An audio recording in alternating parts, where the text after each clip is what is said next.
Olá, queridas mães, vamos lá para mais um capítulo. Hoje estamos aqui no capítulo 11, já estamos quase terminando esse livro.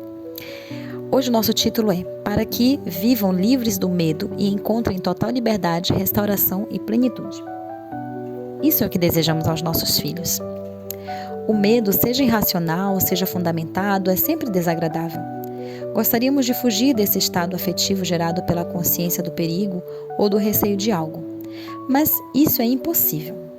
O medo é uma realidade e faz parte da nossa vida. A questão está em como lidamos com ele. Muitas mulheres são escravas do medo de não achar o homem certo, de não ser boa mãe, de não ser uma boa esposa, capaz de romper com um passado incômodo, medo de ser traída e tantos outros medos. Eu sei muito bem o que é o medo em suas diversas faces. A sensação de medo era normal para mim quando eu era criança, porque eu morava com a minha mãe, uma pessoa mentalmente doente. Seu comportamento estranho, instável e ofensivo era uma constante fonte de pavor. Quando adulta e já casada, eu e minha família fomos morar em Los Angeles, em meio a terremotos, incêndios, inundações, tumultos também, e também crimes desenfreados. Se tivéssemos permitido ao medo controlar a nossa vida,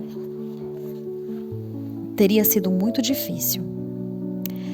Pedir proteção e libertação do medo tornou-se uma constante em nossas orações. Não foi fácil lidar com tudo isso, mas superamos essas situações amedrontadoras com o auxílio do Senhor. Mesmo tendo conhecido Deus na fase adulta, aprendi a identificar a verdadeira fonte do medo e a lutar contra ela. Então encontrei liberdade, restauração e plenitude de vida. Tenho empregado as mesmas táticas em benefício de meus filhos e desejo que você faça o mesmo com os seus. Ore para que seus filhos vivam livres do medo. O medo se apossa de nós no instante em que deixamos de crer que Deus é capaz de guardar em segurança a nós e a nossos queridos. As crianças são tomadas pelo medo porque não conseguem discernir o real do irreal.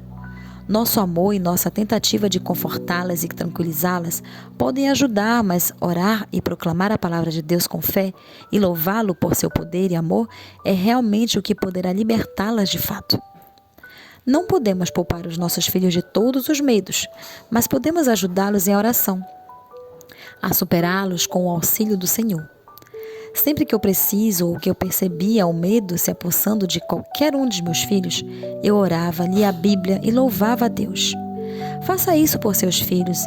Mesmo em meio ao medo, eles podem aprender lições sobre o perfeito amor de Deus, que lança fora todo o medo. 1 João 4,18.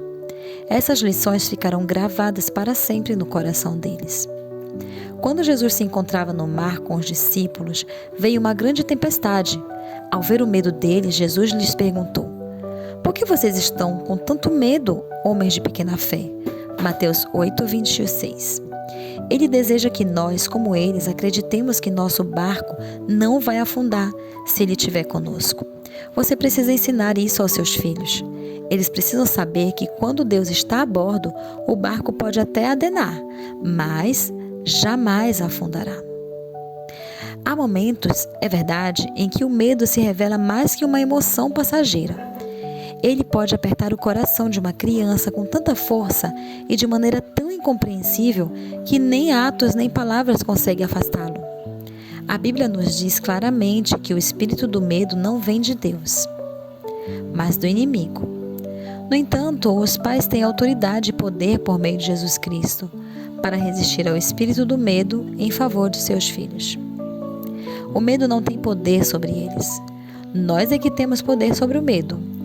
Jesus nos deu autoridade sobre todo o poder do inimigo.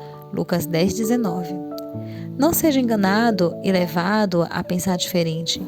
Se o medo persistir, depois que você tiver orado, peça a 2 ou a mais cristãos fiéis que orem com você.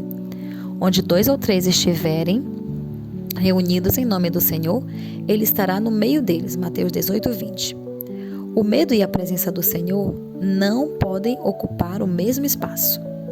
Devido ao fato inegável e maravilhoso de termos Jesus, Nós e nossos filhos jamais seremos obrigados a viver com o espírito de medo ou aceitá-lo como parte de nossa vida. Por isso, lancemos sobre o Senhor todos os medos. Sigamos o conselho do apóstolo Paulo. Em Filipenses 4, 6-9, ele diz: Não andeis ansiosos ou amedrontados por coisa alguma, mas em tudo pela oração e súplicas em ação de graças apresentem seus pedidos a Deus. E a paz de Deus, que excede todo entendimento, guardará o coração e a mente de vocês em Cristo Jesus. Finalmente, irmãos, tudo que for verdadeiro, tudo que for nobre, tudo que for correto, tudo que for puro, tudo que for amável, tudo que for de boa fama, se houver algo de excelente ou digno de louvor, pensem nessas coisas. Ponham em prática tudo o que vocês aprenderam, receberam, ouviram e viram em mim. E o Deus da paz estará com vocês. Preencha o coração e a mente com as coisas do Senhor. Lance fora da sua vida e da vida dos seus filhos todo medo, em nome de Jesus. Amém. Queridas, essa foi nosso áudio de hoje. Espero que vocês tenham gostado e que isso tenha fortalecido a fé de vocês e ajudado vocês hoje a lidarem melhor com o medo. Um grande abraço e vejo vocês amanhã. Tchau, tchau.